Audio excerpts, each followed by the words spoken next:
Today I'm going to be running you through the software for the Logitech Wave Keys keyboard. This keyboard is going to have some pretty cool settings that you can customize that are going to increase your workflow and productivity. So in order to get the software, you do have to install the Logi Options Plus app. And once you install it, you're going to be greeted with a screen that looks like this. So quickly running through the items here, basically everything here is going to be customizable on the keys tab.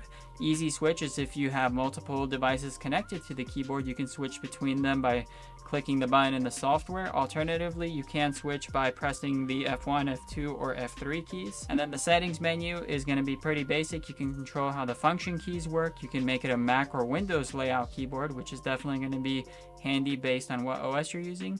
And you can also disable some of the keys as well. Now going back to the keys menu, you can also see a little battery life that shows what the battery percentage is at for the keyboard.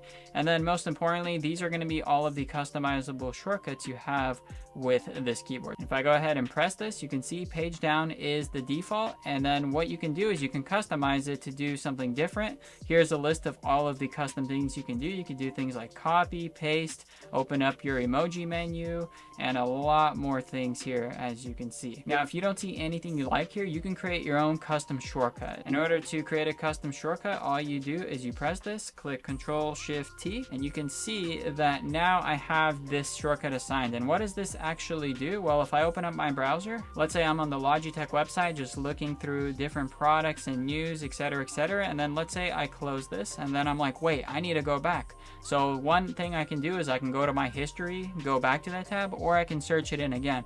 Or if you press that shortcut we just created, you can see it brings us right back to where we were at the click of a button. Now that's a shortcut I personally use all the time. I always find myself closing tabs a little too early and then needing to go back because I forgot to check something, and it's just a bad habit of mine. So this shortcut definitely saves me hours and hours of time over the course of time. And the shortcut we just created is assigned to our global settings. You can make it assigned specifically to Chrome only, or whatever browser you use. So now if I select Chrome, I can go ahead and see that this is Control-Shift-T. If I go to my global settings, it's also Control-Shift-T. But let's say I don't want that. Let's say I want it to be page down by default. You can see it is page down. And then on Chrome, it's going to be Control-Shift-T. And you have a ton of different apps that you can customize. So whatever apps you have on your computer, you can go ahead and set different shortcuts to each and every single one of them. And that's really going to help your productivity in the long run. If you have complex workflows or simple ones, you can definitely make things a little easier and a little more convenient for day-to-day use. So that's going to be the software. And if you want to see a dedicated hardware review with this keyboard, be sure to click the video up there. Thanks for watching. I'll see you in the next one. Peace.